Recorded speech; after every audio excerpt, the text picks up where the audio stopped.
हमारे पिछले वीडियो में हमने ये देखा था कि हमारे शरीर में ब्लड किस तरह से फ्लो करता है।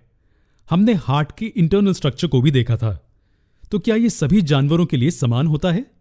हमारा मतलब है कि क्या सभी जानवरों के हार्ट 4 चेंबर्स वाले होते हैं? इसका जवाब है ना। सभी जानवरों के हार्ट में अलग अलग 4 चेंबर्स नहीं होते हैं। ये हायर एनिमल्स की एक विशेषता है। हायर एनिमल्स क्या होते हैं? हायर एनिमल्स वो जानवर होते हैं जिनमें एडवांस्ड प्रोसेसेस या सिस्टम्स होते हैं, और इनमें से एक है उनके शरीर का कांस्टेंट टेम्परेचर बनाए रखना।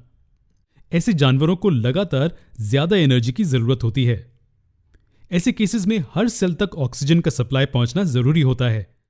अब आप सोच रहे होंगे कि 4 चेंबर्स वाले हार्ट में और एनर्जी की आवश्यकता के बीच में क्या संबंध है। खैर, चलिए इसे आसान तरीके से समझने की कोशिश करते हैं।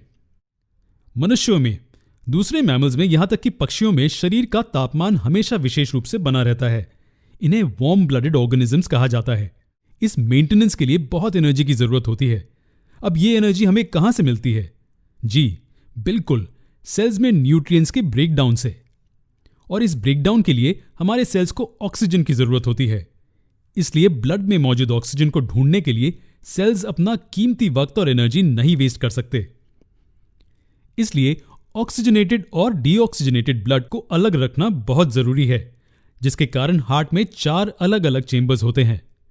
एक सेकंड रुकिए, क्या हम ये कहना चाह रहे हैं कि यहां ऐसे ऑर्गेनिजम्स भी हैं जिनके हार्ट में 4 चेंबर्स नहीं होते हैं?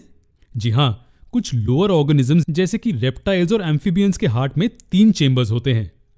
ये ऑक्सीजनेटेड और डीऑक्सीजनेटेड ब्लड को कुछ हद तक मिक्स कर देता है। क्योंकि ये ऑर्गेनिजम्स कोल्ड ब्लडेड होते हैं, ये ज्यादातर एनर्जी तापमान को मेंटेन करने में नहीं यूज करते हैं।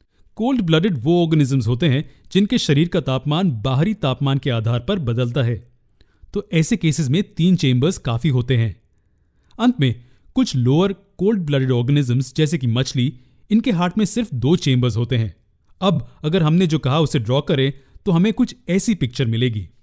अब जैसे कि हम यहां देख सकते हैं, मछलियों के केस में ऑक्सीजनेटेड ब्लड गिल कैपिलरीज से शरीर के सेल्स तक जाता है और फिर डीऑक्सीजनेटेड ब्लड को हार्ट तक पहुंचाया जाता है। हार्ट से इसे गिल्स की ओर जोर से पंप किया जाता है, जहां यह ऑक्सीजनेट होता है और फिर से सर्कुलेट होने लगता है। इसे सिंगल सर्कुलेशन कहा जाता है। इसके विपरीत ऐसे ऑर्गेनिजम्स के केस में जिनके हार्ट में 3 और 4 चेंबर्स होते हैं, हम देख सकते हैं कि ब्लड हार्ट में 2 बार आता जाता है। इसलिए इसे डबल सर्कुलेशन कहते हैं। डबल सर्कुलेशन सभी हायर एनिमल्स की एक विशेषता है।